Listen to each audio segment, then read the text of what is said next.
আমি 10 পয়সা দিয়া, একেবারে কসম আল্লাহর, আমার পুরা মনে আছে, আমি 10 পয়সা দিয়া 3টা সুপার বিস্কুট, এই পয়সাওয়ালা যে বিস্কুট, ছোট ছোট সুপার বিস্কুট না, বিস্কুট, এই 10 পয়সা দিয়া 3টা সুপার বিস্কুট আমারে দোকানদারে দিছে। আমি ওই 3টা বিস্কুট পানি ভিজাইয়া খাইয়া এরপরে পড়তে গেছি। তো সেই অভাবের সংসারে বাপ আমগরে বড় করছে। আজ যখন আমরা 5 ভাই, আমাদের আলাদা বাড়ি আছে, ঘর আছে, আজ অনেক টাকা আছে, অনেক টাকা। আজ যদি বাপ থাকতো তো 10টা মুরগি যদি একলগে জবাই করে পারতাম, খাওয়াইতাম, কোনো অসুবিধা হইতো না আমার। আজ তো আমার সব আছে, আজ তো আমার অনেক টাকা আছে বাপ, কিন্তু আমার বাপ তো নাই। বাপ আমার 2015 সালে কবরে চলে গেছে। তাইলে বন্ধু, দুনিয়া শেষ করা যায় না, দুনিয়া ভোগ করা যায় না দোস্ত। হায়াত নষ্ট না করা, জিন্দেগি নষ্ট না করা। প্রত্যেকের কাছে অনুরোধ করলাম, ওমা হাদিহিল হায়াতুদ দুনিয়া ইল্লা লাহবু ওয়া লাইব ওয়া ইন্নাদ দারাল আখিরাতা লাহিয়াল হায়াওয়ান লাউ কানু ইয়ালামুন। আল্লাহ বলে, বান্দা শোনো, দুনিয়ার জীবন শুধুই তামাশা, শুধুই খেলাধুলা। ওয়া ইন্নাদ দারাল আখিরাতা লাহিয়াল হায়াওয়ান, আখিরাতের ঘর, জান্নাতের ঘর বান্দা, সেটাই কেবল জীবন, সেটাই কেবল বেঁচে থাকা। লাউ কানু ইয়ালামুন, যদি তুমি বুঝতে, যদি বুঝতে। ছেলেরা, হায়াত নষ্ট করে দিও না বাপ। কাজে লাগাইলেও যৌবন শেষ হয়ে যাবে, কাজে না লাগাইলেও যৌবন শেষ হয়ে যাবে। ছোট বড় সবার কাছে আমার অনুরোধ হলো, আপনারা হাতে ধরা যেই মোবাইলগুলো, এগুলো নামায়ে ফেলেন, এতে আপনাদের শুনতে ভালো হবে। ওই যে যাদের হাতে ধরা মোবাইল, এটা ভাই নামায়ে ফেলেন, দেখবেন ভালো হবে। আমি বললাম, উপকার পাবে।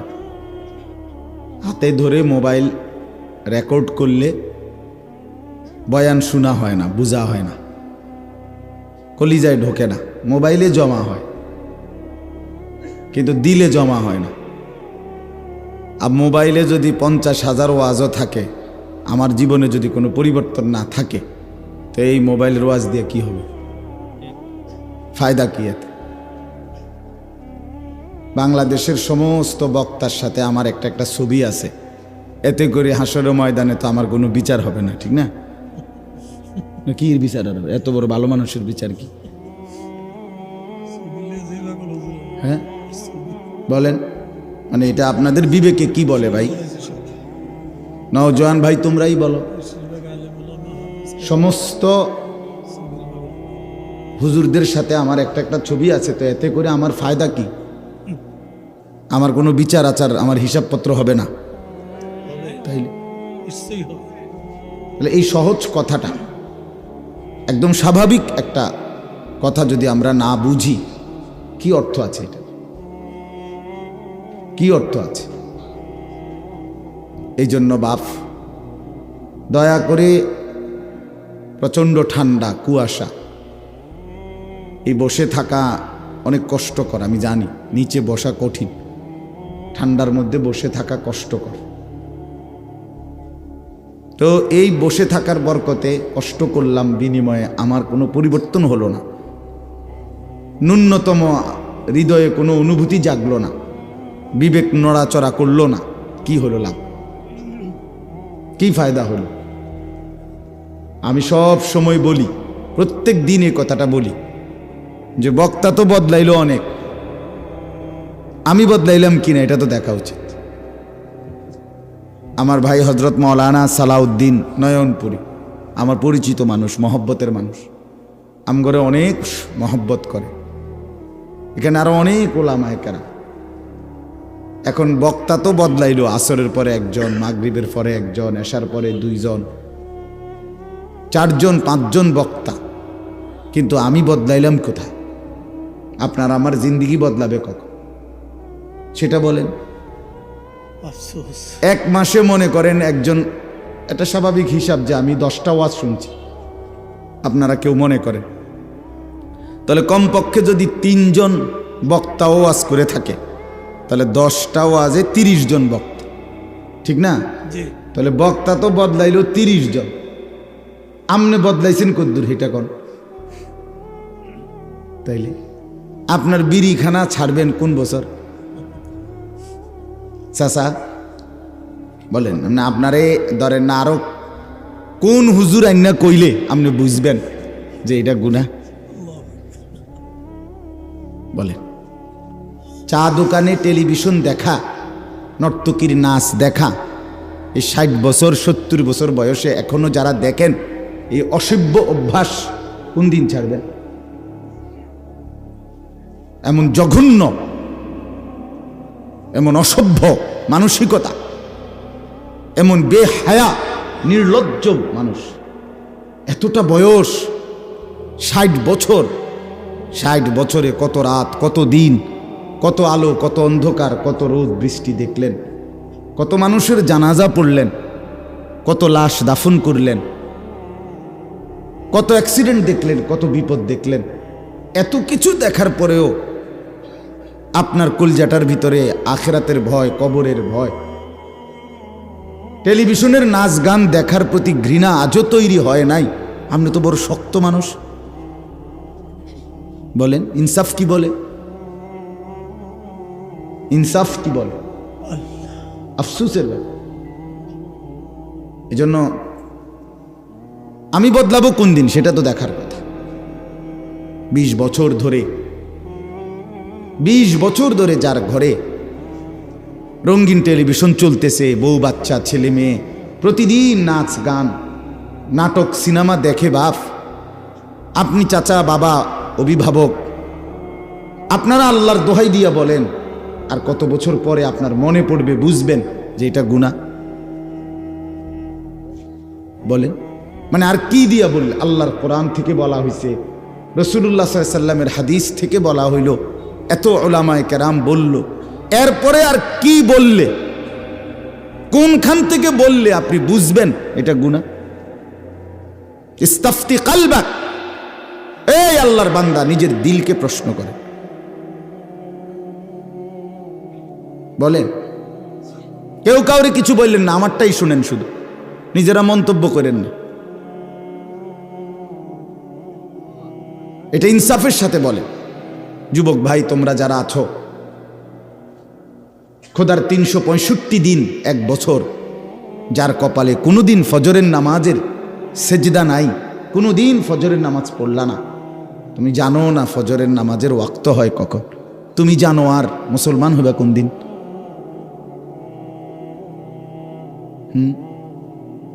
বলো ভাইয়া, তুমি মানুষের বাচ্চা হবা কোন দিন? যার কপালে সেজদা নাই, আমার তো তারে মানুষের বাচ্চা মনে হয় না। কোরআনুল কারীমে আল্লাহ তাআলা জানোয়ার বলছে যে মানুষগুলোকে, সে না হইলে কে হবে তাহলে? কারে বলতে চাইছে? 365 দিতে 1 বছর, 5 বছরে 10 বছরে কোনোদিন বলতে পারবে না ফজরের ওয়াক্ত হয় কখন। এমন ডাকাত, এমন পাষাণ, এমন জালেম এখানে নাই? তো তুমি কোন দিন বুঝবা? বলেন কোন দিন অনুভব হবে? আর কোন হুজুর বললে, আল্লাহর কিতাব কোরআন ছাড়া আর কোথার থেকে বললে আপনি বুঝবেন? এই জন্য আমার বাপ, আমি অনুরোধ করছি, শুধু শুনবার জন্য বসা না, বরং আমার দিলে, আপনার দিলে যেন অনুভূতি জাগে, ফিকির চাই, ফিকির, দিলটা যেন নড়ে চড়ে ওঠে, বিবেক যেন নড়ে চড়ে ওঠে, এটা উচিত। ভেবে দেখেন, আমি আমাকে নিয়ে ভাবি, আপনি আপনাকে নিয়ে ভাবেন, প্রত্যেকেই প্রত্যেকের অবস্থার উপরে ভাবেন ইনসাফের সাথে। যুবক ভাই তোমরাও ভাবো, মুরব্বী চাচা আপনারাও ভাবেন, পর্দার আড়ালের মা বোন 20 বছর ধরে বেপর্দা চলেন, আজকে 10 বছর ধরে আপনি গোসল করেন যেই জায়গায়, রাস্তার মানুষ আপনারে দেখে আসতে যাইতে, আমনের মতো বেহায়া নির্লজ্জ মহিলা যে গোসল করে কেমনে পর্দার আড়ালে, এ কথাটুকুও বোঝেন না, আপনি মুসলমানের বেডি হইলেন কেমনে? কথা বলেন না কেন? আপনার মতো বেশরম মহিলা আল্লাহর জমিন আর কে? কোন দিন বুঝবেন আপনি? কত বছর পরে বুঝবেন আপনি বেপর্দা জিন্দিগি এটা গুনাহ? আপনাদের যাদের ছেলে নামাজ পড়ে না, মেয়ে পর্দা করে না, স্ত্রী পর্দা করে না, আপনাদের যাদের ঘরে আপনাদের টাকা দিয়ে বিদ্যুৎ বিল দেন, আপনাদের টাকা দিয়ে ইন্টারনেটের বিল দেন, ডিশের বিল দেন, আর সেই টাকা দিয়ে আপনাদের ঘরে আপনাদের স্ত্রী সন্তান টেলিভিশনে নাচ গান নাটক সিনেমা নর্তকীর ছবি জিনা ব্যভিচার দেখে, আল্লাহর কসম পুরুষরা আপনাদের যাদের ঘরে টেলিভিশনে বউ বাচ্চা নাচ গান দেখে আপনারা প্রত্যেকে দায়ুস। আমার নাম আনিসুর রহমান, মনে রাখেন। আরেকবার না আয়নের খেয়ালে কইছি, আজ যাতে আয়ন না লাগে, একবারেও আজ মনে রাখবেন। স্পষ্ট হাদিস, আল্লাহর নবী সাল্লাল্লাহু আলাইহি সাল্লাম বলেন 3 ধরনের ব্যক্তির জন্য জান্নাত হারাম। হারামাল্লাহু আলাইহিমুল জান্নাহ তালাসা, 3 ধরনের ব্যক্তি নবীজি বলছেন। 1 নাম্বার হলো মুদমিনু খাম, নেশাখোর, মদখোর, মদ পান করে যে নেশা করে, এই নেশাখোর জানোয়ার, মদখোর, ফেন্সিখোর, বাবাখোর, ডাইলখোর, আবার ট্যাবলেট ব্যবহার করে, তার জন্য আল্লাহ রসুল বলছে জান্নাত তোর জন্য হারাম। 2 নাম্বার আকুল ওয়ালিদাইন, পিতা মাতার নাফরমান, মা বাবারে কষ্ট দেয় যে, মা বাবার উপরে জুলুম করে যে, মা বাবার অবাধ্য যে, তার জন্য জান্নাত হারাম। আর 3 নাম্বার ওয়াদাইয়ুস। এখন প্রশ্ন হইল দাইয়ুসের জন্য আল্লাহ রসুল বলছে জান্নাত হারাম। এখন দাইয়ুস কে? খোদার কসম আমার ব্যাখ্যার দরকার নাই, আমার কথা না, রাগ হওয়ার কোনো সুযোগ নাই। আল্লাহ রসুল বলছেন সাল্লাল্লাহু আলাইহি ওয়াসাল্লাম, আল্লাযী ওয়াদাইয়ুস আল্লাযী ইউকিররু আহলাহু আল খুবুস। এটাই হাদিসের এবার রাসূলুল্লাহ সাল্লাল্লাহু আলাইহি সাল্লাম বলেন, এবং দাইয়ুসের জন্য জান্নাত হারাম। আর দাইয়ুস বলে যে তার পরিবারের স্ত্রী সন্তানের জন্য গুনাহ, নাফরমানি, খাবাসাত, জঘন্যতা, অশ্লীলতা, বেহায়াপনা, অসভ্যতাকে স্বীকৃতি দেয়, মেনে নেয়, তারে বলে দাইয়ুস, তার জন্য জান্নাত হারাম। হ আকার হা, অন্ত্যেষ্টিয় আকার ম, হারাম। বানান করে কইছে, আবার যদি কেউ বানান না পারে, আল্লাহ বানান করে কইছে।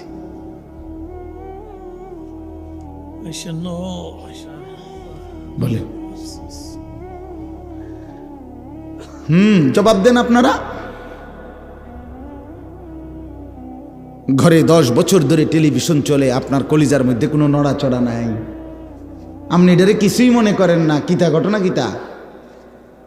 হ্যাঁ, আপনি কি ভাবতেছেন? জান্নাত মামুর বাড়ি মনে করে ফেলছেন? এটা হাসরের মাঠ, এটা নানার বাড়ি, শ্বশুর বাড়ি না। বাপ রব্বি লা তুখজিনি ইয়াওমা ইউবআসুন ইয়াওমা লা ইয়ানফাউ মালুন ওয়ালা বানুন। ইব্রাহিম আলাইহিস সালামের মতো নবী, আল্লাহর বন্ধু নবী, আল্লাহর খলিল নবী, খোদার কসম বাপ, কোরআনুল কারীমের আয়াত। ইব্রাহিম আলাইহিস সালামের মতো নবী দুনিয়ায় থাকতে আল্লাহর কাছে দোয়া করেছিলেন, রব্বুল আলামিন লা তুখজিনি ইয়াওমা ইউবআসুন। আল্লাহ, আমি জানি আপনার খলিল, আমি জানি আমি আপনার বন্ধু, তবু আমার হাসরের ময়দানকে ভয় হয়। আল্লাহ, আমি ইব্রাহিমকে হাসরের মাঠে বেইজ্জতি করিয়েন না। ইয়াওমা লা ইয়ানফাউ মালুন ওয়ালা বানুন। আল্লাহ, যেদিন স্ত্রী সন্তান মাল সম্পদ কোনো কিছুই কাজে আসবে না, সেদিন আমি ইব্রাহিমকে বেইজ্জতি করবেন না। আমার বাপ ইব্রাহিমের মতো নবী বলতেছে, আল্লাহ হাসরের ময়দানকে আমার ভয় হয়। আপনি কে? আমি কে? কথা বলেন না। আপনি আমার কোনো পাত্তা আসেনি? হ্যাঁ, রাসূলুল্লাহ সাল্লাল্লাহু আলাইহি সাল্লাম পরিষ্কার বলছে ইব্রাহিম আলাইহিস সালাম ওনার ছেলে ইসমাঈলকে দেখবে হাসরের ময়দানে, ওই যে দেখা যায়। আল্লাহর নবী বলেন, কসম উম্মত, ইব্রাহিমের মতো নবী একবারও ইসমাঈলকে হাসরের ময়দানে ডাকবে না, বরং বলবে ইয়া রব্বি নফসি নফসি, আল্লাহ আমাকে বাঁচান আমাকে। ইসমাঈল তারটা সে বুঝো। ইয়াকুব নবী, রাসূলুল্লাহ সাল্লাল্লাহু আলাইহি সাল্লাম বলেন ইয়াকুব নবী ইউসুফকে দেখবে হাসরের ময়দানে। এই যে দেখা যায় ইউসুফ, এটা সেই ছেলে ইউসুফ। কোরআনুল কারীমের মধ্যে আছে 40 বছর টানা, এক টানা 40 বছর যেই সন্তানের বিরহে কাঁদতে কাঁদতে ইয়াকুব নবী ওয়াবিয়াদ্দাত আইনাহু মিনাল হুজনি ফাহুয়া কাযীম। ইয়াকুব আলাইহিস সালাম ইউসুফের বিরহে 40টা বছর কাঁদতে কাঁদতে দুই চোখ অন্ধ হয়ে সাদা হয়ে গেছে, ওয়াবিয়াদ্দাত সাদা হয়ে গেছে, দুইটা চোখ সাদা হয়ে গেছে। সেই ছেলে ইউসুফকে ইয়াকুব নবী হাসরের ময়দানে দেখার পরেও আল্লাহর নবী সাল্লাল্লাহু আলাইহি সাল্লাম বলেন একবারের জন্য ইউসুফকে ডাকবেন, বরং সেই ইয়াকুব নবীও বলবে ইয়া রব্বি নফসি নফসি, মাওলা আজ হাসরের ময়দানে শুধু আমাকে বাঁচাইতে চাই। ইয়া আইয়ুহান নাস ইত্তাকু রাব্বাকুম ইন্না জালজালাতাস সাআতি শাইউন আযীম। রব্বুল আলামিন বলেন, হে মানুষ, তোমরা সকলেই তোমাদের রব আল্লাহকেই ভয় করো। ইন্না জালজালাতাস সাআতি শাইউন আযীম। আল্লাহ বলে, আমার বান্দারা মনে রেখো, কিয়ামতের ভূমিকম্প বড়ই ভয়ানক হবে বান্দা। ইসরাফিল ফু দিবে আর জমিনে ভূমিকম্প শুরু হবে। সেই ভূমিকম্প একদিক শুধু নড়বে না, এক পাশ শুধু নড়বে না, আমার সৃষ্টির পুরা জমিন একসাথে নড়বে, একসাথে ভূমিকম্প শুরু হবে। ইয়াউমা তারাউনাহা তাদহালু কুল্লু মুরদিআতিন আম্মা আরদাত। রব্বুল আলামিন বলেন, জমিনে ইসরাফিলের ফু দিলে কিয়ামতের ভূমিকম্প যখন শুরু হবে, সেই অবস্থায় যে মা তার বাচ্চাকে দুধ পান করাইতেছিল, কলিজার টুকরা কোলের সন্তান, মা বড় যত্ন করে বুকের দুধ খাওয়াচ্ছিল, আল্লাহ পাক বলে জমিনের ভূমিকম্প শুরু হবে, সেই মা তার দুধের বাচ্চাকে ছুঁড়ে ফেলে দিয়ে পাগলের মতো দৌড়তে শুরু করবে। অতাদাউ কুল্লু দাতি হামলিন হামলাহা, এটা কোরআনের আয়াত। অতাদাউ কুল্লু দাতি হামলিন হামলাহা। রব্বুল আলামিন বলে, যেই মা 9টা মাস টানা গর্ভের সন্তান ধারণ করেছিল, এখন বাচ্চা প্রসব হওয়ার মুহূর্ত, আগামী 10 ঘন্টা 2 ঘন্টা 6 ঘন্টা পরে হয়তো বাচ্চাটা প্রসব হবে, এই মুখোমুখি ঠিক এই মুহূর্তে ইসরাফিল ফু দিবে, আমার জমিন কেঁপে উঠবে, ভূমিকম্প শুরু হবে কিয়ামতের। আল্লাহর কসম বাপ রব্বুল আলামিন বলে, গর্ভবতী মা এভাবে দৌড়বে, পেটের বাচ্চা নিজে নিজেই খালাস হয়ে পড়ে যাবে, মা ফিরেও তাকাবে না, ছেলে হলো না মেয়ে হলো, বেঁচে রইল না মরে রইল। ওয়াতারান নাসা সুকারা, আল্লাহ বলেন এভাবে সব মানুষ মাতালের মতো দৌড়বে। ওমা হুম বিসুকারা, কিন্তু আল্লাহ বলে কেউ আজ মাতাল নয়, কেউ পাগল হয় নাই। ওয়ালাকিন্না আযাবাল্লাহি শাদীদ, সবাই বুঝে ফেলবে আজকে আর আল্লাহর আযাব, এখান থেকে আর পরিত্রাণ পাওয়ার সুযোগ নাই। আজ সবাই বুঝবে। ফাইদা বারিকাল বাসার وخسف القمر وجمع الشمس والقمر يقول الإنسان يومئذ أين المفر। আল্লাহ বলে, চোখে ধাঁধা লেগে যাবে বাপ। ইসরাফিল ফু দিবে, জমিনের কাঁপ উঠবে, আর মানুষের চোখ ধাঁধা লাগবে কেন? ভেলকি লেগে যাবে কেন? চোখের সামনে আসমান ভেঙে পড়বে, চাঁদ খসে পড়বে, সূর্য খসে পড়বে, তারকারাজি খসে পড়বে, পাহাড় উড়তে থাকবে, জমিন রেজা রেজা পাউডার পাউডার হয়ে যাবে, সাগর খাল নদীর পানিগুলো উঠতে থাকবে জলীয় বাষ্পের মতো, টকবক করে উতরাইতে উতরাইতে উড়ে যাবে। এই অবস্থা দেখে যেদিকে তাকাবে মানুষ ভেলকি লেগে যাবে, হায় হায় এটা কি হচ্ছে, এটা কি হচ্ছে, ওইটা কি হচ্ছে। খোদার কসম, কোরআনে আল্লাহ বলে এক মানুষ আরেক মানুষকে দৌড়তে দৌড়তে বলবে আইনাল মাফার, ভাইয়া পালাবো কোথায়, আশ্রয় কোথায়, দাঁড়াবো কোথায়, নিরাপত্তা কোথায়। আর শাজিম থেকে আল্লাহ বলবেন কাল্লা লা ওয়াজার, না বান্দা আজ আর কোথাও ঠিকানা নাই। কাল্লা লা ওয়াজার, আজ আর কোথাও আশ্রয় নেই। না বান্দা, ইলা রব্বিকা ইয়াউমা ইদিনিল মুস্তাকার, আজ শুধুই আশ্রয়ে তোমার রব আল্লাহর নিকট। কার নিকট বলেন? আল্লাহর নিকট। ইউনাব্বাউল ইনসানু ইয়াউমা ইদিন বিমা কদ্দামা ওয়া আখার।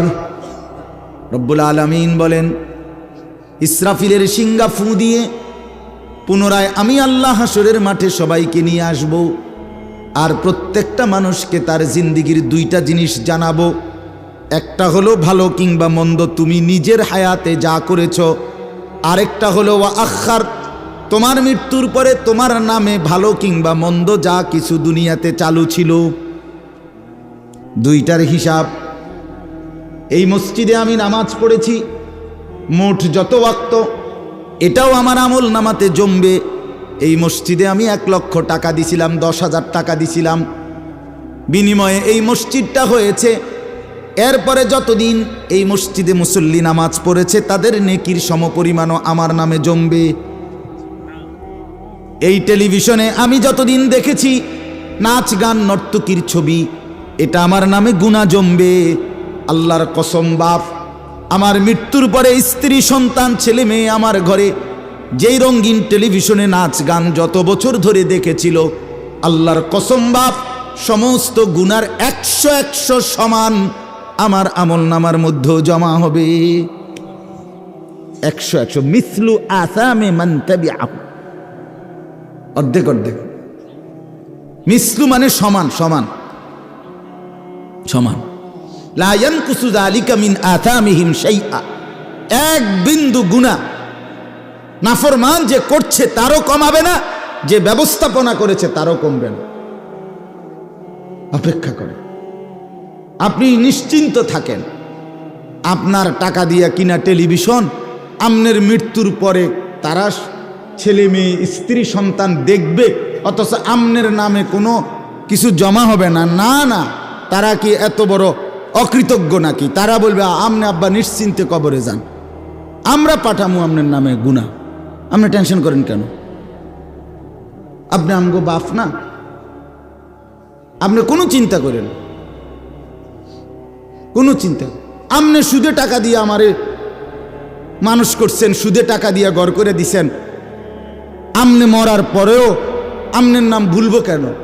সুদের টাকা চলবে, আপনার নামও আমল জমবে, গুনাহ জমবে, অসুবিধা কি? আপনি নিশ্চিন্ত থাকেন। নাউযুবিল্লাহ। হ্যাঁ বাপ, খামখেয়ালি করেন না, আমি অনুরোধ করছি। আমি লম্বা কথা বলতে চাই না, অল্প কথাই। আমার কথা হলো খামখেয়ালি করেন না, না খামখেয়ালি করবেন না।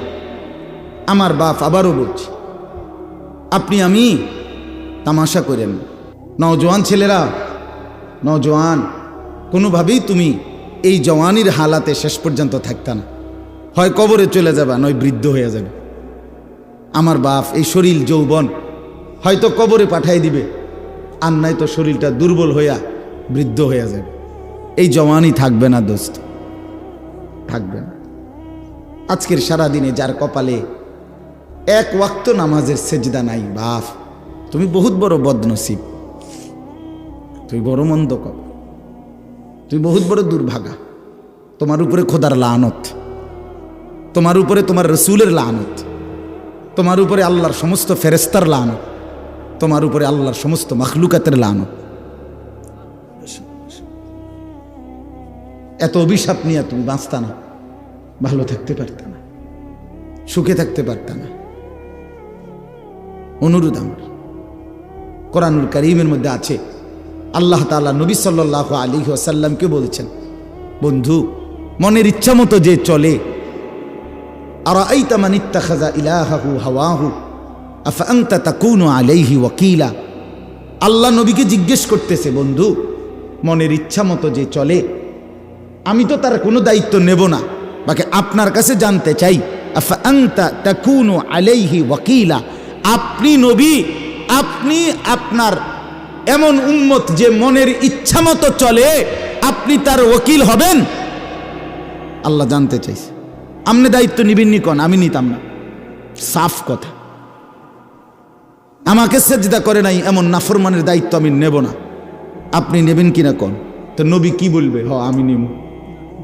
হ্যাঁ, কথা রাসূলুল্লাহ সাল্লাল্লাহু আলাইহি ওয়াসাল্লাম বলবে যে আল্লাহ, যে আমনের দুশ্মন সে আমার বন্ধু।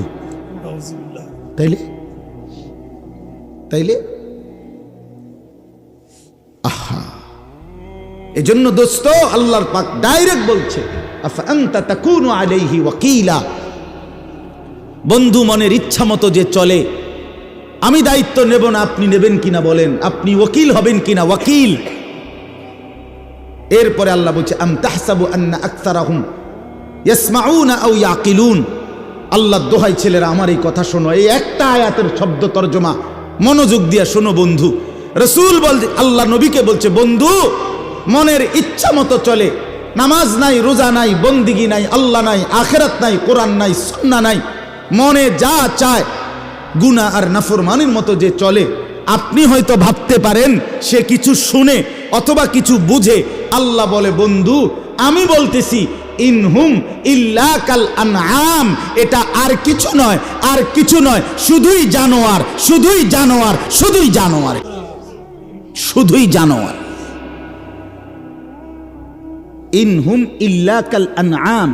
নফি ইস্তিসনা আরবি ভাষার গ্রামারের নিয়ম হইল নফি ইস্তিসনা তাকিদ বুঝায়। আর কিছু নয়, আর কিছু নয়, শুধুই জানোয়ার, এটাই তর্জমা। অর্থ এমনি কইতেই, বালহুম আদাল্লু সাবিলা। আল্লাহ বলে, না বন্ধু জিদ তো আমার কমল না। আল্লাহ বলে, বন্ধু রাগ তো আমার কমে নাই। আরে জানোয়ার বলে আমার আল্লাহর রাগ কমে নাই। আল্লাহ বলে, না বন্ধু না, এটা জানোয়ারও না, এটা জানোয়ারের চাইতো নিকৃষ্ট পথহারা। এটা কুত্তাও না, শুয়োরও না, এটা গরুও না, ছাগলও না, এটা কি কুত্তাও না, না না না, এর চাইতো পথহারা। এক কুকুর যদি কেউ লাঠি আলগি দেয়, তাহলে সেই কুকুর বুঝে আমারে মারবে, আমার ক্ষতি হবে, দৌড় মারে। আর মানুষ নামের এই জানোয়ার ঘন্টার পর ঘন্টা মোবাইলে উলঙ্গ ছবি দেখে, নর্তকীর নাচ দেখে, এক ওয়াক্ত নামাজ পড়ে না, একটা টাকা হারাম হালাল উপার্জন করে না, স্ত্রী পর্দা করে না, ছেলে নামাজ পড়ে না, মেয়ে পর্দা করে না, সারাদিন দুনিয়ার অবৈধ উপার্জন নিয়ে পড়ে থাকে। তার মানে এই সবগুলো গুনাহ যে তাকে জাহান্নামের ধাউ ধাউ আগুনে জ্বালাবে, এই জানোয়ার এটাও বুঝে না। এ তো কুত্তার তুনু খারাপ, এ তো কুকুরের চাইতেও খারাপ। কুকুর তো লাঠি আলগি দিলে বুঝে যে আমার মারবো, এই জন্য দৌড় মারে। বাল হুম আদাল্লু সাবিলা। আল্লাহ তাআলা বলে, বরং সে তার চাইতেও বেশি নিকৃষ্ট পথহারা। আল্লাহ আমাদেরকে মাফ করে দেন। আমার ভাই, শক্ত কথা বলছি শুধু এই কারণে, দিল জাগাইতে চাইছি, নইলে আমার কোনো কারোর সাথে কাজ্জা হয়েছে না, এনে বলে আইয়ে একটা মারামারি হয়েছে, আজ যা সুযোগ পাইছি মাইকে সুইরালাম। ব্যাপারটা এমন কিচ্ছু মনে করায় দেওয়া। কেন ভুলে যাব আল্লাহকে? কেন ভুলে যাব আল্লাহকে? কেন আখিরাত ভুলে যাব আমরা? আল্লাহকে কেন ভুলে যাওয়া? দুনিয়া আমাদেরকে কি দিল? নর্তকী আমাদেরকে কি দিল? গান, বাদ্য, নাটক, সিনেমা আমাদেরকে কি দিল? হারাম উপার্জন যে মানুষগুলো করছেন, আল্লাহর কসম করে বলেন, তার কি সংসারের প্রয়োজন, চাহিদা শেষ পর্যন্ত পূরণ হয়ে গেছে? তো লাভ হয়েছে কি? হালাল উপার্জন যে করে তারও সংসারের অসংখ্য চাহিদা অপূর্ণ থেকে যায়, হারাম যে উপার্জন করে তারও থেকে যায়। দুনিয়া তো রাক্ষস, দুনিয়া তৃপ্ত হয় না। আমি প্রত্যেক দিন বলি, দুনিয়া কাউকে তৃপ্ত হতে দেয় না। দুনিয়া একটা রাক্ষসের নাম, যে রাক্ষস এতগুলো দিলেও গিলে ফেলে আবার মুখ খা করে, এর নাম দুনিয়া। দুনিয়া ছোট কম্বলের মতো, যে কম্বল নিচেরটা ঢাইকা দিলে উপরটা খালি হয়ে যায়, উপর অংশ ঢাকলে নিচের অংশ খালি হয়। রাসূলুল্লাহ সাল্লাল্লাহু আলাইহি ওয়াসাল্লাম বলেন, লা ইয়ামলাউ জাওফু ইবনু আদামা ইল্লা তুরাব। কবরের মাটিতে ঢুকা পর্যন্ত খোদার কসম নবী বলেন বনি আদমের পেট ভরবে না। বনি আদম মানুষ তৃপ্ত হবে সেদিন, স্বস্তি পাবে সেদিন, স্থির হবে সেদিন যেদিন কবরে ঢুকবে। তার আগ পর্যন্ত কি নাই? তৃপ্তি নেই। দুনিয়া তৃপ্ত করে না, দুনিয়া তৃপ্ত করে। হাত্তা ইদা আখাদাতিল আরদু যুখরুফাহা ওয়া যায়্যানাত ওয়া যান্না আহলুহা আন্নাহুম কাদিরুনা আলাইহা আতাহা আমরুনা লাইলান আও নাহারান ফাজআলনাহা হাসীদান কাআল্লাম তাগনা বিল আমস। সূরা ইউনূসের আয়াত। আল্লাহ বলেন দুনিয়া কেমন জানো? এক কৃষক খেতে ধান ফলাইছিল, সারা খেতে সবুজ গাছ ভরে উঠছে। কৃষক খুব খুশি, এত সুন্দর ধান হইছে, সবুজ গাছ হইছে এবং সবগুলো ধান বের হইছে। কৃষক বসে বসে ধান ক্ষেতের পাশে দাঁড়াইয়া আগামী 2 বছরের 1 বছরের পরিকল্পনা লাভের করতেছে, যে এই ধানগুলো বিক্রি করে আল্লাহর রহমতে আশা করি লাখ 2-1 টাকা যদি মিল হয়, দোতলার কামড়া ধরমু, ফোলাগা বিদেশ পাঠামু, মেয়েটা বিয়ে দেবো, হ্যাঁ, অথবা 2টা রোম আর বাকি, 2টা রোম শেষ করমু। এইভাবে ভেবে সে তার প্ল্যান প্রোগ্রাম করতেছে। কিসের উপরে? সবুজ ধান গাছগুলোর উপরে তাকাইয়া। আল্লাহ বলেন আতাহা আমরুনা লাইলান আও নাহারান, হঠাৎ এক রাতে অথবা সকালে এই লোকের অগোচরে আমি আল্লাহর পক্ষ থেকে হয়তো মুষলধারে প্রচণ্ড বৃষ্টি অথবা প্রচণ্ড ঝড়ো বাতাস অথবা যেই কোনো রকমের কোনো কিছু পোকা এই ক্ষেতের মধ্যে লাগছে। 1 ঘন্টায় 1 রাতে সকালবেলা আইসা সে দেখছে একদম মাটির সাথে মিশে গেছে ফসল। কাআল্লাম তাগনা বিল আমস, মনে হচ্ছিল যেন গতকালকে এখানে কিছুই ছিল না। আল্লাহ বলে ঠিক দুনিয়ার জীবন বান্দা এমন। 50 বছর পরিকল্পনা করে, কত কষ্ট, রক্ত পানি করে, রাত দিন হালাল হারাম বাজ বিচার করে নাই। কিসের আল্লাহ, কিসের নামাজ, কিসের রোজা, কিসের হালাল হারামের পার্থক্য? দুনিয়া শুধু 2 হাতে ছিঁড়া কামড়াইয়া দুনিয়া জোগাড় করছে। জোগাড় করার পরে এখন যখন সিদ্ধান্ত নিছে ভোগ করবে দুনিয়া, মালাকুল মউত আজরাইল আইসা বলছে চাচা চলেন, যাওয়ার সময় হয়ে গেছে, যাওয়ার সময় হয়ে গেছে। হ্যাঁ, আমরা কিতাবে পড়ছি দিল্লির একজন সম্রাট ছিল শের শাহ। তিনি দিল্লির বাদশাহ হয়েছিলেন। তো দীর্ঘ 60 বছর যুদ্ধ করে লাগাতার শেষ পর্যন্ত উনি দিল্লির ক্ষমতা দখল করছিলেন, দিল্লির বাদশাহ হয়েছিলেন। তখন ওনার বয়স হয়ে গেছে 70 ঊর্ধ্বে যখন উনি দিল্লির মসনদে বসছেন। ইতিহাসের বক্তব্যে আছে দিল্লির সম্রাট শের শাহ একদিন বলছিলেন এই অবস্থায় যে হায়, আমার রাজত্বের সূর্য যখন উঠল, আমার হায়াতের সূর্য যখন ডুবতে শুরু করল। আমার রাজত্বের সূর্য তো উঠছে, আজ তো আমার ক্ষমতার অনেক কিছু হয়েছে, কিন্তু আমার হায়াতের সূর্য তো ডুবতে শুরু করছে। আমার তো আর এখন উপভোগ করার টাইম নেই। আমার বাপ হতে পারে কবরে পৌঁছায় দিবে, অথবা অসুস্থ, রোগ, বৃদ্ধ, দুর্বলতা অক্ষম করে দিবে। আমরা 5 ভাই 3 বোন 8 জন। আমার আব্বা 43 বছর এক মসজিদে ইমামতি করছে, একটা প্রাইমারি স্কুলের মাস্টারি করছে। 8 জন ভাই বোনকে অনেক কষ্ট কইরা অভাবের সংসারে আব্বা পড়ালেখা করাইয়া দিন শিখাইছে। অনেক কষ্ট হয়েছে বাপের, সেই স্মৃতি আমার পুরা মনে আছে। বাপ অভাবের সংসারে বাবার টানা হেসরাটা কেমন ছিল। 8টা ভাই বোন, পড়ালেখা করাইতে গিয়ে বাবার বুকটা মাটির সাথে লাগিয়ে গেছে। একটা গেঞ্জি দিয়েও বাবার জিন্দিগি চলছে। আমার একটা বয়ানের মধ্যে আছে, আমি একবার বলছিলাম, আমি ঈদের দিনেও আমার ঈদের পাঞ্জাবিটা সেলাই হয় নাই, ঈদের দিনও আমি দাঁড়াইয়াছিলাম টেইলারের সামনে।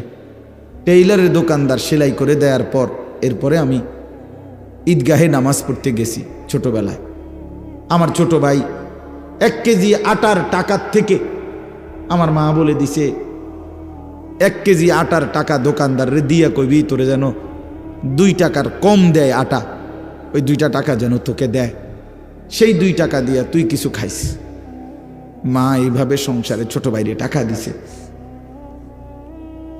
আমি 10 পয়সা দিয়া, একের কসম আল্লাহর আমার পুরা মনে আছে, আমি 10 পয়সা দিয়া 3টা সুপার বিস্কুট, এই পয়সাওয়ালা যে বিস্কুট ছোট ছোট সুপার বিস্কুট না বিস্কো বিস্কুট, এই 10 পয়সা দিয়া 3টা সুপার বিস্কুট আমারে দোকানদারে দিছে। আমি ওই 3টা বিস্কুট পানি ভিজাইয়া খাইয়া এরপরে পড়তে গেছি।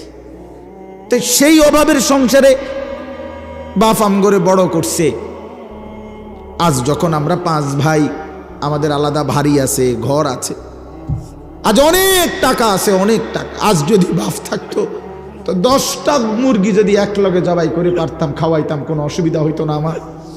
আজ তো আমার সব আছে, আজ তো আমার অনেক টাকা আছে বাপ, কিন্তু আমার বাপ তো নাই।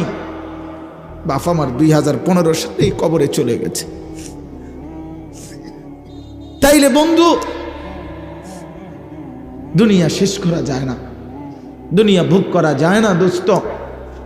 হায়াত নষ্ট না করা, জিন্দেগি নষ্ট না করা।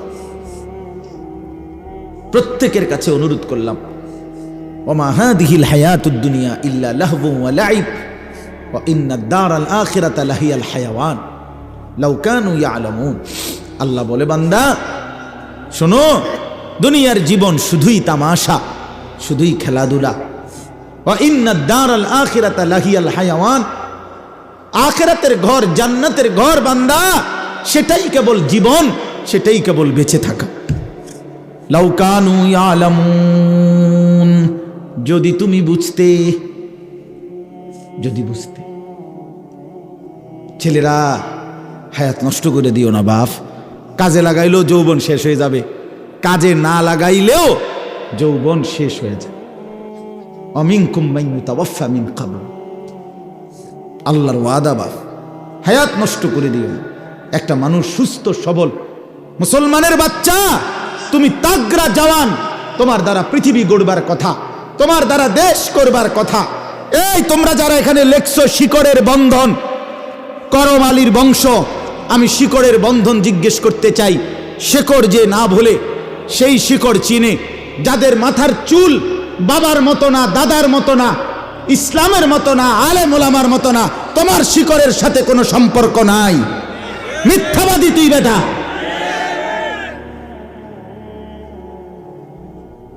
তোর বাবা কোনোদিন এই চুল রাখে নাই।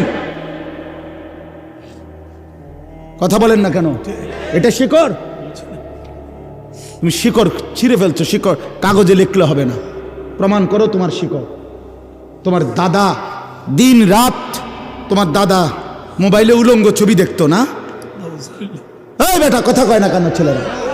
তোমার বাপ দিবানিশি মোবাইলে উলঙ্গ ছবি দেখতো, তো তুমি যে সারা দিন সারা রাত মোবাইলে উলঙ্গ ছবি দেখো, সারা দিন এটা টিফো, এটা নি শেকড়। কোথায় তোমার শেকড়? কই? আমার শেকড়ের বন্ধন আছে। আমার বাপকে দেখছি আজীবন পাঞ্জাবি গায়ে দিছে, আমি পাঞ্জাবি গায়ে দিই।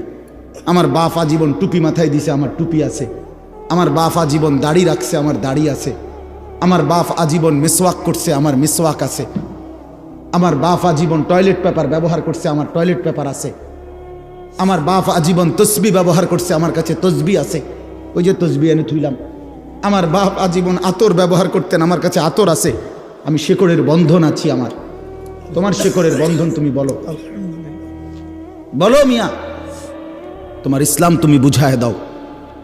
তোমার বাপকে বলো। আমি তো অসংখ্যবার বলছি, তোমরা যারা সিনেমার নর্তকীর ছবি, নাচ গান, জিনা ব্যভিচারের দৃশ্য দেখো, এই বাপ তোমরা এক পবিত্র মুসলমান মায়ের 2 বছর দুধ খাইয়া বড় হইছিলা, তোমরা ওই নর্তকীর হাতে বড় হও নাই, মায়ের হাতে বড় হইছো তোমরা। তুই বেটা নর্তকীর সন্তান না, তুই এক মুসলমান মায়ের সন্তান। তুই মাকে ভুলে গেলি কেন? এই বেটা মাকে ভুলে গেলি কেন? বাবাকে ভুলে গেলি কেন? আল্লাহকে ভুলে গেলি কেন? ইয়া আইয়ুহাল ইনসান মা গাররাকা বিরাব্বিকাল কারীম। হযরত মাওলানা তারেক জামিল সাহেব, পাকিস্তানের দাওয়াত ও তাবলীগের বিশ্ববিখ্যাত মুরব্বী, উনি এই আয়াতের এইসা শানদার তর্জমা বলছিলেন। উনি উদাহরণ দিছিলেন যে এক মা, এই যে এই ভাই, তো এক মা যদি তার সন্তানকে এইভাবে বুকের কাছে জড়ায় ধরা, মা যদি চোখের পানি ফেলে বলে, বাপ আজকে 6টা মাস মারে সারা কেমনে থাকলি রে বাপ। এক মা যদি বলে, কল্পনা করেন তো, আজকে 6টা মাস বাপ একটা ফোন করলি না, মার একটা খবর নিলি না, এ কথা বলে যদি কোনো মা কাঁদা দেয়, আচ্ছা পাথরের মতো দিল সন্তানের কলিজা কি আর বাদ মানবে?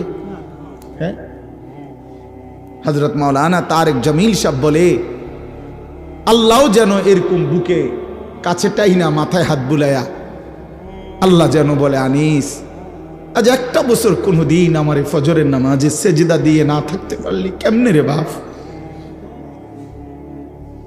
কি জবাব? হ্যাঁ, আল্লাহ যদি বলে রাত 11টা বাজে ঘুম থেকে তুলে, আনিস আজকের সারাটা দিনে এক ওয়াক্ত নামাজ না পড়ে আমারে ভুলে কেমনে রে থাকতে পারলি? কি জবাব দিবা যুবক? কি বলবেন? ওই মা আপনারা যারা নামাজ পড়েন নাই, আপনারা কি বলবেন? বোন আপনারা যারা বেপর্দা, আপনারা কি বলবেন? মা গাররাকা বিরাব্বিকাল কারীম। আল্লাহ বলে, হে মানুষ, আমার মতো দয়ালু মেহেরবান মনিব থেকে কে তোমারে আলাদা করে দিল? আমার চাইতে ভালো কোথায় পাইলা? এত বড় আসমান দিয়ে যে মনিব আমি তোমাদেরকে লালন করছি, আমার চাইতে দয়ালু মনিব কই পাইলা? এত বড় জমিন, ওয়াস-সামাআ বানাইনাহা বিআইদিন ওয়া ইন্না লামুসিউন। আল্লাহ বলেন, বিস্তীর্ণ এই আসমান তো আমি আল্লাহ আমার নিজ কুদরতি হাতে বানিয়েছি। ওয়াল আরদা ফারাশনাহা ফানি'মাল মাহিদুন। আল্লাহ বলে, পায়ের নিচের এই জমিন তো বান্দা আমি আল্লাহ নিজে বিছিয়ে দিয়েছি। কে বিছাইছে? বলেন সবাই। আসমান কে করেছে? এত বড় আসমান, এত বড় জমিন দিয়ে বান্দা আমি তোমাকে লালন করছি, আমার চাইতে দয়ালু মনিব তুমি কই পাইলা? যুবক বলো, ভাইয়া বলো বলো। ওই হারামখোর বাবারা বলে, সুদের লেনদেন যারা করেন আল্লাহকে ছেড়ে দিলেন কেন? একটা ওয়াক্ত নামাজ যারা পড়েন না আল্লাহকে ছেড়ে দিলেন কেন? কেন? আল্লাহর চাইতে উত্তম কাকে পেলেন? আল্লাযী খালাকাকা ফাসাওয়াকা ফাআদালাক। আল্লাহ বলে, তোকে বানিয়েছি আমি, তোকে সাজিয়েছি আমি, তোর দেহের অঙ্গ প্রত্যঙ্গ লাগাইছি আমি। তোর মাকে জিজ্ঞাসা কর, মা আমার নাক লাগাইছে যেদিন আপনি জানতেন কিনা, আমার হাত লাগাইছে যেদিন আপনি জানতেন কিনা? মা বলবে, না রে ফুত, আমি কিছুই জানতাম না, আমি শুধু জানতাম আমার গর্ভ, আমার পেটে সন্তান আছে, আমি এতটুকুই জানতাম। আল্লাহ বলে, মা তুই ঘুমা, তোর পেটে রাইখাই আমি আল্লাহ যথোপযুক্ত সময়ে তোর সন্তান গড়ে দিচ্ছি। ওয়ালাকাদ খালাকনাকুম সুম্মা সাওয়ারনাকুম। আল্লাহ বলে, বানাইছিও আমি, সাজাইছিও আমি। বাহ! মা জানে না, বাবা জানে না, কেউ জানে না। কেউ জানে নাক লাগাইছে কোন দিন, কান লাগাইছে কোন দিন? কেউ জানে? জানে শুধু কে? আল্লাহ। সেই আল্লাহকে কেন ভুলে যাওয়া বাপ? কেন? আজকের থেকে সিদ্ধান্ত নিই, আল্লাহকে নারাজ করব না ইনশাআল্লাহ। যুবক ভাই বলো না, নওজোয়ান বলো, এই চুল কাইটা ফেলো, চুল কাইটা ফেলো। বন্ধু মনে রাখো, এই চুল, এই সামনে ডানে বামে বড় চুল যাদের, আল্লাহর দোহাই, এই চুল থাকা অবস্থায় তুমি দাজ্জাল থেকে বাঁচতে পারবা না, তোমার ঈমান বাঁচবে না। একেবারে আল্লাহর কসম, আমি বন্ধু যদি বলো তোমার বুকে জড়াই এক ধরে কইতে আমি রাজি, তুমি বাঁচতে পারতা না। যদি এই চুল থাকা অবস্থায় দাজ্জাল বের হয় তুমি ঈমান বাঁচাইতে পারতা না। এই চুল থাকা অবস্থায় যদি তোমার ইমাম মাহাদি বের হয় তুমি ওনার পক্ষে যাইতে পারতা না। এই চুল সরাসরি দাজ্জালের অনুসারীদের চুল, ঠিক আল্লাহর কসম। রাসূলুল্লাহ সাল্লাল্লাহু আলাইহি সাল্লাম দাজ্জালের যতগুলো বর্ণনা দিয়েছেন তন্মধ্যে দাজ্জালের চুলের বর্ণনা প্রত্যেক হাদিসে যতবার নবীজি দাজ্জালের চেহারার বর্ণনা দিছে ততবার চুলের কথা কইছে। কেন কইলেন এত গুরুত্ব দিয়ে? নবী সাল্লাল্লাহু আলাইহি সাল্লাম হ্যাঁ বা এই জন্য দুশ্মন কৌশল করে এই চুল বর্তমান মুসলিম যুব সমাজের কাছে ব্যাপক পরিচিত করে দিছে। এই বিকৃত কাটিং এর চুল, মানে চুল তো আমরাও কাটাইছি ছোটবেলা, যৌবন তো 18-20 বছর বয়সের হায়াত আমরাও তো পার করে আসছি, সেলুনে তো আমরাও বহুবার গেছি, কিন্তু এত রকমের চারদিকে কোবাইন্না কাটিং চুল এটি তো আর দেখছি না। এগুলা মূলত সাফাতি দিয়া কোবাইছে এগুলার, এই যে ছবিগুলো লাগানো থাকে না, এরা নির্দিষ্ট কোনো জায়গায় ফিড়াফিড়ি লাগছে মারামারি আর ওরা আচ্ছা তরে সাফাতি দিয়া মাথাত কোপাইছে কতক্ষণ, যার জেন দিয়া কোপ পড়ছে এনদে সিলাই লাগছে। সিলাইয়ের কারণে চুল প্রথম উঠাইছে, যে সিলাই করতে হলে চুল কি করতে হয়, সরাই ছাঁচতে হয় না, সাইচ্চা যখন সিলাই দিছে পরে যখন সিলাই খুলছে, সিলাই তো খুলছে এটা মিলছে কিন্তু চুল আর ওঠে না, কারো এন দিয়ে ওঠে না, কারো এদিক দিয়া, কারো এদিক দিয়া। এখন কি করা, তো তারা সিদ্ধান্ত করছে যে এটার ডিজাইন হিসেবে চালাই দে, দেখবি বেকুব পাইবি, কোনো অসুবিধা নাই, এটারে একটা ফ্যাশন ক, হ্যাঁ দেখবি আমগো এই ফ্যাশন, এই কোবাইন্না ফ্যাশন, এটা অনুসরণ করার মতো পাগল বহুত পাইবা, চালাই দে, দে চালাই দিছে। বাহ, পরবর্তী মাতালেরা ছুটছে, একটাবার জিজ্ঞাসাও করলো না যে এটা কি কাটি। আস্তাগফিরুল্লাহ, আস্তাগফিরুল্লাহ। লজ্জা থাকা উচিত, হায়া থাকা উচিত, শরম থাকা উচিত বেটা। আল্লাহ রাসূল সাল্লাল্লাহু আলাইহি ওয়াসাল্লাম স্পষ্ট হাদিসে বলছে ইন্নাহু শাবুন কাতাতুন, নবীজি বলছে দাজ্জাল হবে যুবক, কাতাতুন দাজ্জালের চুল হবে এলোমেলো, স্বাভাবিকতার পরিপন্থী, আওয়ারুল আইন, আর 3 নম্বর দাজ্জালের চোখ একটা হবে কানা। এই 3টা প্রধান বৈশিষ্ট্য রাসূল বলছে দাজ্জালের। 1 নম্বর সে হবে যুবক, 2 নম্বর সে হবে এলোমেলো চুলওয়ালা, স্বাভাবিক চুলের বিপরীত, 3 নম্বর আওয়ারুল আইন, এক চোখ কানা।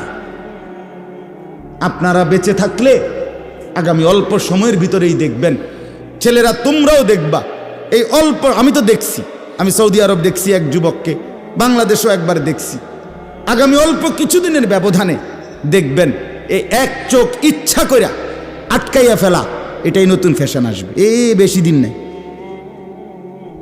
বুঝেন না? মানে চশমা অথবা এমন কোনো ডিজাইন আসবে যে এই চোখ এটা ঢাকা, কিরে ভাই এটার অসুবিধা কি, দেখা তো যায়, এক চোখ দিয়ে দেখলেই তো হলো, দেখলেই তো। 60টা ছিদ্রওয়ালা ফ্যান যদি কিনতে পারে, এরকম পাগল যদি পাওয়া যায়, এই পাগল পাইতে কয়দিনের ব্যাপার, বুঝেন না? না তাইলে আপনি বুঝেন না, এই পাগল যদি পাওয়া যায় তো তাহলে এই পাগল পাইতে সমস্যা কি? হ্যাঁ, আস্তাগফিরুল্লাহ, আস্তাগফিরুল্লাহ। আহা, লেবাস পোশাক নিয়ে বাড়াবাড়ি, আপনি বলবেন না না বাড়াবাড়ি না, আল্লাহ তাআলা কোরআনুল কারীমে স্পষ্ট বলছে ইয়া বনি আদমা কদ আনজালনা আলাইকুম লিবাসান।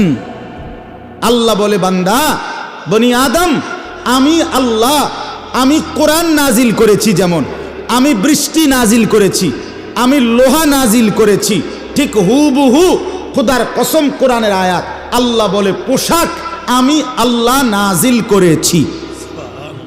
পোশাক কোনো খামখেয়ালি বিষয় না, পোশাক আল্লাহ বলছে কদ আনজালনা আলাইকুম লিবাসান, আমি পোশাক নাজিল করেছি। ইবলিসের প্রথম হামলা কি? পোশাকের উপর, এটা জানেন? কথা বোঝেন নাই?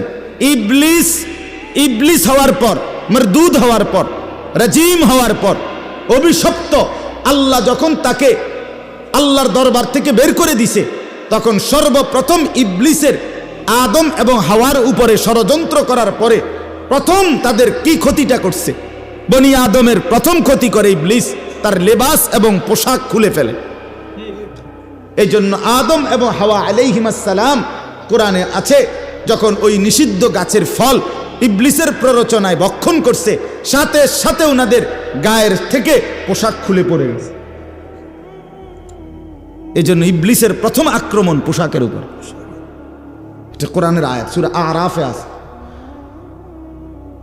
অতএব প্রিয় বন্ধু, মুসলমানের পোশাক গুরুত্বপূর্ণ, মুসলমানের লেবাস গুরুত্বপূর্ণ, মুসলমানের সাজসজ্জা গুরুত্বপূর্ণ, মুসলমানের চুল দাড়ি। নালে নবীজি সাল্লাল্লাহু আলাইহি সাল্লাম, আপনারা রাগ করেন না, বুঝার জন্য, রাসূলুল্লাহ সাল্লাল্লাহু আলাইহি সাল্লাম যতবার দাড়ি লম্বা করতে বলছে, আল্লাহর কসম, রব্বে কাবার কসম, আপনি আলেমদেরকে জিজ্ঞেস করেন, যতবার নবীজি বলছে দাড়ি লম্বা করো, তার আগে বলে নিছে মুশরিকদের বিরোধিতা করো, খালিফুল মুশরিকিন, খালিফুল ইয়াহুদ, খালিফুল নাসারা, ইহুদিদের বিরোধিতা করো, মুশরিকের বিরোধিতা করো, নাসারা খ্রিস্টানদের বিরোধিতা করো। এটা বলিয়া বলছে এই বিরোধিতার 1 নাম্বার ধাপ হইল দাড়ি লম্বা করো। ওয়াফিরুল লুহা, আফুল লুহা, দাড়ি লম্বা করো। এ যতবার এটা কইছে এতবার আগে এটা কইয়া লইছে। তার মানে মুশরিকের সাথে, কাফেরের সাথে, ইহুদির সাথে, খ্রিস্টানের সাথে মুসলমানের বাহ্যিক আকৃতির পরিবর্তন বোঝা যাবে দাড়ি দ্বারা। আর জন্য আপনি এটা খামখেয়ালি মনে করেন। হুজুররা আপনারা বাড়াবাড়ি করেন, হুজুররা ইসলাম উদার, আপনারা অনেক সংকীর্ণ কোণে দিছেন। কি উদার মানে? যে সমস্ত নাস্তিক মুরতাদরা, ইসলামের দুশ্মনরা বলে ইসলাম উদার, তোদের এই উদারের অর্থ কি? মানে বেডা বেডি, হালাল হারাম, জায়েজ না জায়েজ, কিচ্ছুর কোনো বাস বিচার নাই, এটা নিয়ে উদারতা। কথা বলেন না কেন? আপনারা শুনবেন, অলরেডি বাংলাদেশে শক্তভাবে কার্যক্রম চলতেছে যে এই ট্রান্সজেন্ডার মতবাদ নিয়ে। এই ট্রান্সজেন্ডারের জঘন্য থাবা আমার সমাজকে জিনা, ব্যভিচার আর অসভ্যতার একেবারে ডাস্টবিন বানায় ফেলবে। এটা গ্রামের মানুষ আপনারা অনেকে জানেনও না, আপনারা বুঝমান ছেলেদের কাছ থেকে জেনে নিবেন। সারা ইউরোপের মধ্যে নতুন মতবাদ হইল নারী এবং পুরুষের মধ্যে তাদের দেহ মূল কিছু না, মন হইল মূল বিষয়। বর্তমান পৃথিবীর আধুনিক ইউরোপের একটি মতবাদ, নারী পুরুষ দেহের দ্বারা না, নারী পুরুষ মনের দ্বারা নির্মিত হয়, দেহ দ্বারা না। কোনো ছেলে যদি 18 বছরের ছেলে, তার সারা দেহের অঙ্গ পুরুষের, ছেলের অঙ্গ, সে যদি বলে, তার মন যদি বলে সে আমি নারী, তাইলে আধুনিক ইউরোপের দাবি হলো তাকে নারী হিসেবে পরিবর্তন হওয়ার অধিকার দিতে হবে। এটারই ট্রান্সজেন্ডার করে। কোন মেয়ের দেহের অঙ্গ নারীর, কিন্তু সে যদি বলে যে আমার দেহ যদিও নারীর কিন্তু আমার মন বলে আমি পুরুষ, তাহলে তাদের দাবি, এবং বাংলাদেশে এটা পুরাপুরি অলরেডি ট্রান্সজেন্ডার সুরক্ষা আইনের খসড়া লেখা হয়েছে, এই কিছুদিনের মধ্যে পাশ হয়ে যাবে।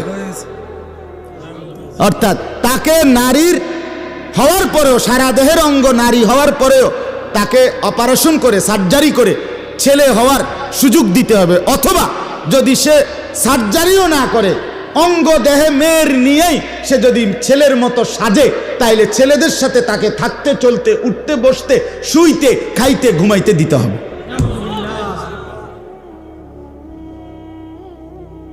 আগামী প্রজন্ম কোথায় দাঁড়াবে? কোথায় গিয়ে দাঁড়াবে বাপ? 2-4 জন জেনাখোর বেবিচারী, 2-4 জন অসৎ চরিত্রের ছেলে পেলে কাছে হয়তো ভালো লাগবে বিষয়টা, কিন্তু ইমানদারের কি হবে? কথা বলেন না। নেককারদের কি হবে? চরিত্রবান এই সমাজ কি হবে? মায়ের বন্ধন, বাবার বন্ধন, ভাই বোনের বন্ধন, আত্মীয়তার বন্ধন, হায়া, লজ্জা, শরম, এই সব যদি উঠে যায় তো এই সমাজ আমাদের কি হালাত হবে? বলেন না বাপ। ছেলেরা বাপ, এজন্য খামখেয়ালি করেন না, খামখেয়ালি করেন না। নিজের জীবন নষ্ট করে দিও না বাপ, নষ্ট করে দিও না। আল্লাহ আমাদেরকে বুঝ দান করে, আল্লাহ আমাদেরকে ফিকির দান করে, আল্লাহ প্রত্যেকটা ছেলেকে নেক জিন্দিগি দান করে, পর্দার আড়ালের প্রতিটা মা বোনকে হায়া শরম দান করে। আমার সব সময়ের কথা, একটা হাদিস শুধু শুনাই মা বোনদেরকে। অনেক মা বোন শুনতেছেন, আমি শুনেছি, এই হিসাবে বললাম। মারা বোন, আপনাদেরকে বলি, রাসূলুল্লাহ সাল্লাল্লাহু আলাইহি ওয়াসাল্লাম বলেন, আল মারআতু আওরাতুন। নবীজি বলছে নারী বলে কাকে? আল্লাহ রসুল বলছে নারী বলে কাকে? এক শব্দ বলছে, আওরাতুন। আওরাতুন, নবী বলছে পর্দায় থাকে যে, আড়ালে থাকে যে, নিজেকে লুকিয়ে রাখে যে, নিজেকে গোপন রাখে যে, তাকেই বলে নারী, তাকেই বলে নারী। পর্দা যার নাই, হায়া যার নাই, লজ্জা যার নাই, ইজ্জতের কদর যার নাই, সতীত্বের কদর যার নাই, পবিত্রতার কদর যেই নারীর নাই, বিশ্বাস করেন এটা কোনো বেডিও না, বেডির জাতও না। এটা প্লাস্টিক, এটা প্লাস্টিক, এটা বালতি লোড়া বদনা, প্লাস্টিক। এটা শোপিস, এটা উপভোগের বস্তু।